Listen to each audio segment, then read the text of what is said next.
5 years ago, I thought of an idea to create an original series called How to Build the Minigames Lobby, showing viewers how to build the, at that time, new Minecraft Console Edition Minigames Lobby. Over the 4 months the series did air, I produced only 10 episodes however, with the last releasing on November 16th, 2017, leaving the series and all its viewers who watched it in a suspended state, needing more episodes to finish the lobby. Ever since way back then when the final episode released, I've had dozens upon dozens of requests to either finish the series or delete the existing episodes so the cycle doesn't continue, but I haven't done anything until now. So over these next few weeks, I'm going to be showing you piece by piece how to build an exact replica of the classic 2016 Minecraft Console Edition Minigames Lobby. Then afterwards, I will be fully finishing the original How to Build the Minigames Lobby series.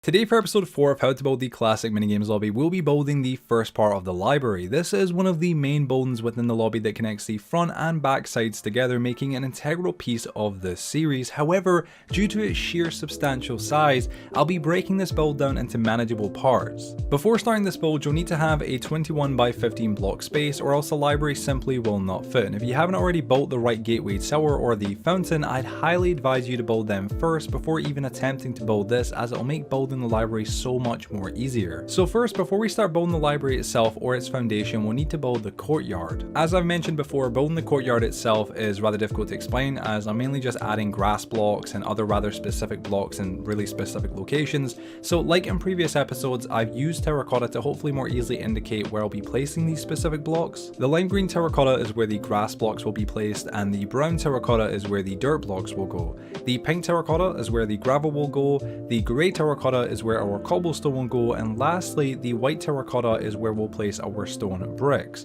You'll also probably notice that there is one piece of yellow terracotta that is for a single oak log only. Before I start placing the blocks, I recommend pausing now so you can more easily do this part, or you can try and follow along where I place the blocks and turn in the playback speed if it's easier.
If you placed all the blocks correctly, it should end up looking just like this. Now that we've built the courtyard, we can start designing the foundation for the library. So starting from the left side where we have the right gateway tower, we're going to first add one cobblestone stair, then 1 stone brick stair, and then we're going to use our oak leaves to make this little C shape kind of thing. Then we'll add our 4 slime blocks in front of that, and finally surround them with spruce slabs. Once we've done that, we are now just going to move across to the right hand side and once again add 1 stone brick stair, 1 cobblestone stair, then 1 more stone brick stair. Now jumping to the back of the build, behind the stairs, we're going to add 1 piece of cobblestone behind each stair we just placed, and then a row of 11 cobblestone behind that.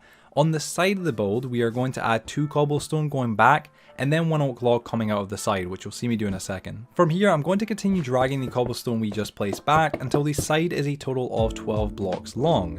Then once we reach the back, I'll add another 10 blocks going back across towards the right, finishing the outer frame, and from here, you can just simply fill in everything with cobblestone. There will be this one weird area here at the back right hand side where you'll need to just come out by 3 blocks on each side, and on the 3rd block, place 1 oak log, but other than that, the rest is just cobblestone. Once you've filled the foundation in and done the actual oak log, then lastly just add the remaining 3 grass blocks that you should have in your inventory back here. Now we can start working on the library floor, so moving back to the front left hand side where we originally placed our stairs, we are just going to do the same again by placing 1 cobblestone stair, then 1 stone brick stair, then our 2 remaining oak leaves in the corners, and 1 stone brick stair, 1 cobblestone stair, and then 1 more stone brick stair again. Jumping behind the stairs and once again coming from the left side, we're going to add 6 stone bricks, then 3 cobblestone, and then 2 more stone bricks.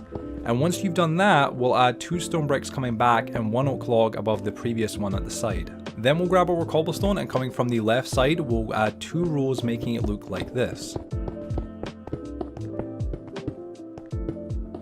Now for this next part, be very careful because it is very easy to mess up, but we are going to build backwards with 3 cobblestone, then 2 spruce logs going sideways, and then finally 6 cobblestone. Next we're going to add 9 spruce logs, once again going sideways, and then 2 cobblestone.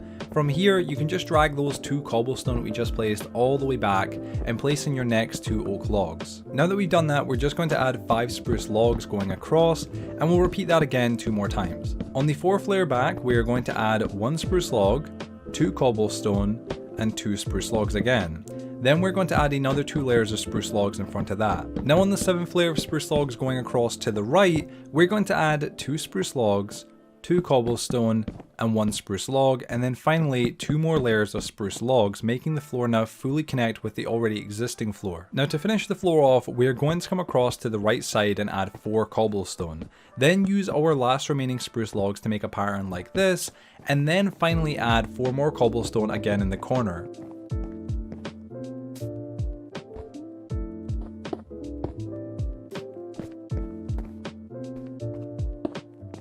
We're also real quick going to place our lever and a piece of redstone here. Now that we've built the library foundation, we can actually start the entrance and first floor. So first for the entrance, we're going to add this little railing using 4 cobblestone walls. Then we're going to grab our oak logs and build the frame for the doorway just like this. Then we can take our spruce wood stairs and add them on both sides, adding 2 on the right and then 4 on the left. Then using the last of our cobblestone walls, we can add the side railing little thing that you'll see right here and add another oak log also. We can then take our stone bricks and add them all the way around, but be sure to watch where I place them at the back, because due to the redstone alone and us wanting to keep that hidden, the bricks must be placed in a very certain way.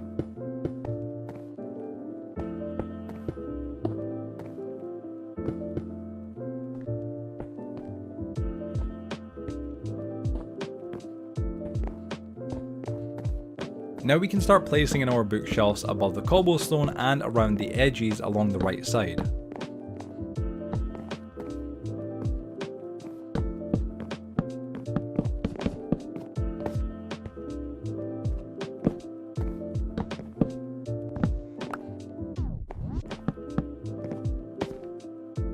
This next part can be a little tricky, but you're going to want to place your spruce wood stairs upside down. I'm going to be using obviously scaffolding to do this because it's a little bit easier, but once you've done that, you can then place your green carpet above them.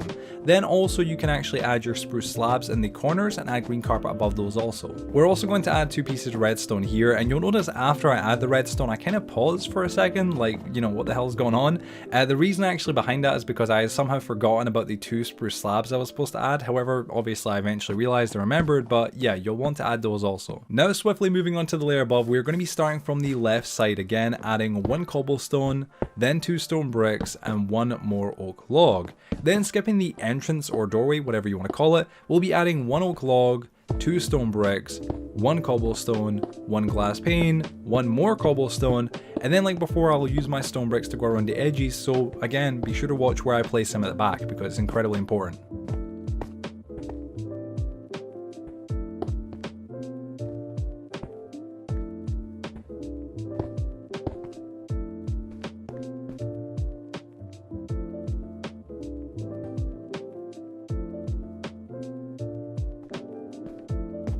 You'll actually see I missed a spot above the spruce slab, however I eventually fixed it, but from here we'll just be easily adding a bookshelf above all the other bookshelves, then finally adding some torches. You can also now, if you like, extend the redstone, but it's entirely your choice. I'd recommend doing it now though, obviously, and if you followed along correctly and placed everything in the right places, it should be looking just like this. Now moving on to the third layer, starting from the left side, we're going to be placing 1 cobblestone, then 6 stone bricks, then 3 cobblestone, and then like before, I'll use my stone bricks to go around the edges, so once again, the same gist as before, be sure to watch where I place them, especially at the back. Once you've placed in all your stone bricks and the last stone brick stair, we'll next be pretty much using all of our redstone, excluding one piece which we'll be using in a second, but before that, we'll go around the edges adding another layer of bookshelves above all our previous other ones, excluding the bookshelves in the middle of the floor and the side. Now we'll start grabbing our spruce wood slabs and start adding them in, and it's rather difficult to describe where I'm placing these slabs audibly, so just watch where I'm placing them here. You can pause or turn down the playback speed if necessary. You surely don't need me to audibly tell you exactly where I'm placing these darn slabs. Once you've done that though, now we'll use the last of our redstone, starting first with our 5 repeaters, connecting them to the other repeaters, then adding our last piece of redstone dust. We can now also add our logs in at the front and side, along with our upside down oak stairs. So far, if you placed everything correctly, it should be looking just like this, and thankfully, as I'm sure you could tell, we are now using the last of our resources to finish the final layer, thank God. Moving on to the fourth and final layer, starting from the left side, we are going to be taking our oak logs and dragging them across exactly 13 blocks, so that when you get to the edge, you should have a log hanging over just like this. Next, we're going to place one log going outwards towards the fountain, creating this little crisscross kind of pattern, and then we'll drag our logs back 10 blocks, and finally we can use our remaining 11 logs that we should have to finish the back end. Now we'll take our remaining 21 bookshelves and place them in. Like before, it's rather difficult obviously to explain audibly where I'm placing these, so just watch where I place them and pause or turn down the playback speed if it's necessary. With those all placed in though, we can now add the final touches, such as a button to power the redstone for the hidden bookshelf, which you'll be seeing here, and then the last of our stone bricks and spruce stairs. You will notice that at the end, I've still somehow got one torch, which later I discovered had been picked up accidentally or incorrectly, but I also forgot to add the fence gate in front of this window, so be sure to add that also. If you really want to replicate the original library area down to the last detail, you can add these several ferns in these very specific locations. However, it's not a big change if you do or don't, just an optional extra really. And that is it, ladies and gentlemen, that is the end of this tutorial. Thank you so much for watching. If you did go to enjoy this tutorial and found it useful, please share it with your friends and family, drop it a like, and if you have any questions or issues while building this, leave a comment and I'll respond as soon as possible. Also be sure to subscribe to the notification bell to stay notified when I release the next episode of this series, and other than that, thank you for watching, and I'll hopefully see you peeps in the next upload. See you later, guys.